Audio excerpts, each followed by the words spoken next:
Muy buenas noches a todos mis queridos oyentes. Aquí su detective Sofía, con los sentidos más agudos y el alma preparada para las complejidades de la vida en la gran ciudad.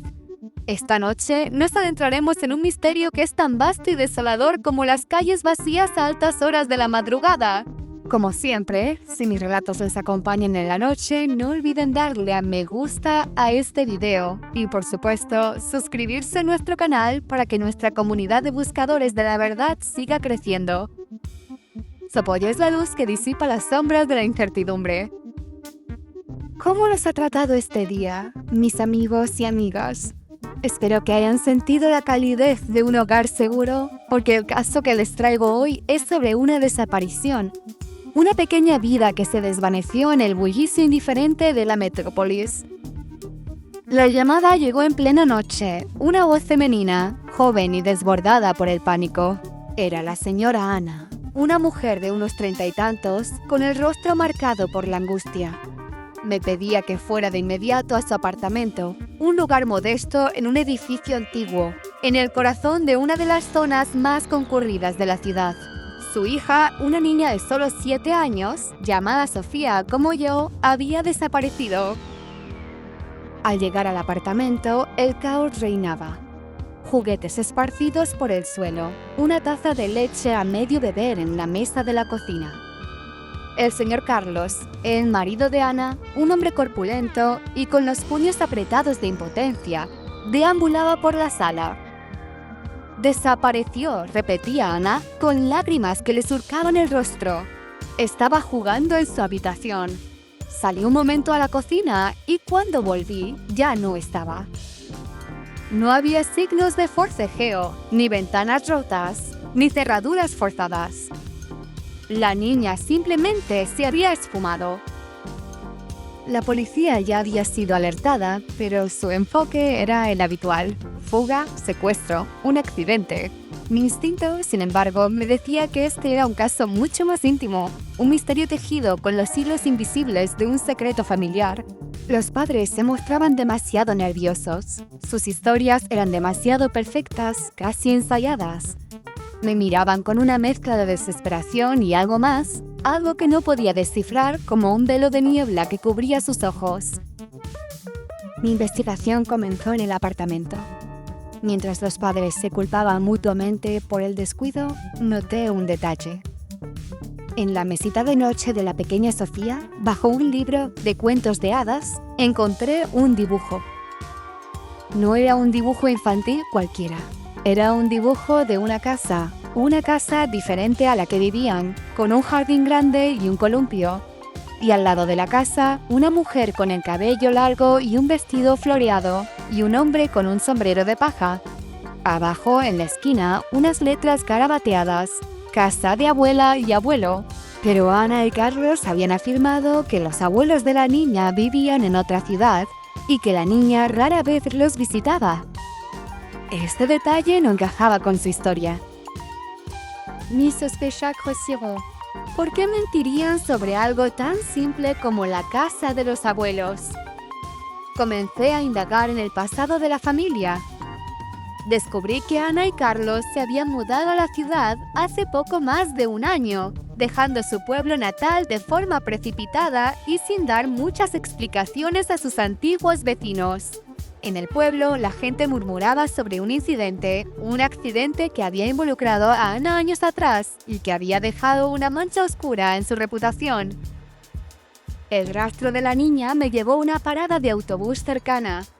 La conductora del autobús recordaba a una niña parecida, sola, que había subido al autobús justo antes de la hora de la desaparición, preguntando por la línea que va a los jardines. Los jardines, el dibujo de la casa con el jardín. ¿Estaba la niña buscando a sus abuelos? Con esta nueva información confronté a Ana. Al principio se resistió, sus ojos llenos de miedo. Pero mi insistencia, mi promesa de encontrar a su hija, finalmente la quebró. Me confesó la verdad, una verdad dolorosa que había estado ocultando durante años, incluso de su propio marido. Ana había tenido una hija antes de casarse con Carlos, fruto de una relación con un hombre que la había abandonado. Era una niña a la que, por vergüenza y presión familiar en su pequeño pueblo, se había visto obligada a dar en adopción a sus propios padres, es decir, a los abuelos de la niña, para que la criaran como si fuera su hija y así evitar el escándalo. La pequeña Sofía, la que había desaparecido, no era su hija biológica con Carlos, sino su primera hija, a la que había abandonado de muy pequeña y que había sido criada por sus padres en el pueblo natal. Hace apenas un año, los abuelos de la niña habían fallecido en un accidente y la pequeña Sofía había quedado huérfana. Ana, atormentada por la culpa y el remordimiento por haberla abandonado y sin saber cómo confesarle la verdad a Carlos, la había traído a vivir con ellos a la ciudad, presentándola como una sobrina que necesitaba ayuda. La niña Sofía, sin embargo, extrañaba desesperadamente a sus verdaderos padres, sus abuelos y la vida en el campo. El dibujo era un reflejo de su anhelo por el hogar y el amor que había perdido. Había memorizado la ruta de autobús que la llevaba a los jardines de las afueras, un lugar que le recordaba a la casa de sus abuelos. Este caso, mis amigos, no era un secuestro ni un robo.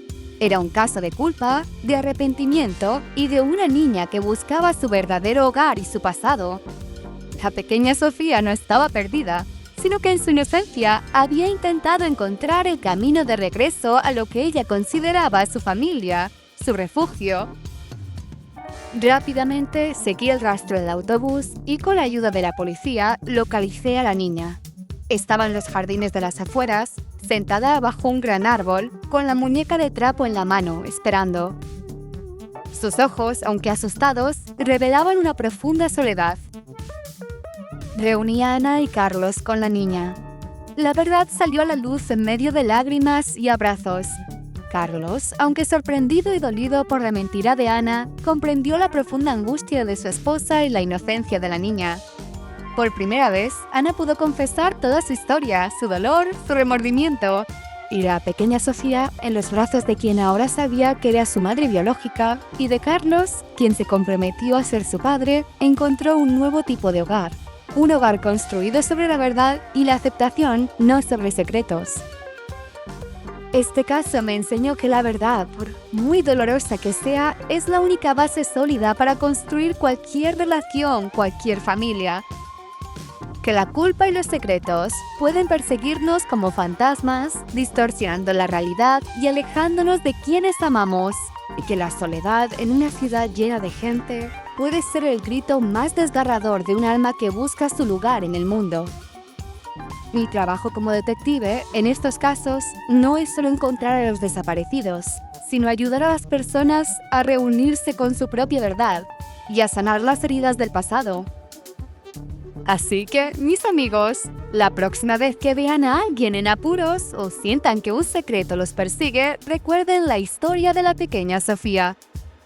La verdad, aunque a veces difícil, es el único camino hacia la libertad y la verdadera conexión. Y que en la inmensidad de una ciudad, los lazos de la familia y la honestidad son el faro más brillante.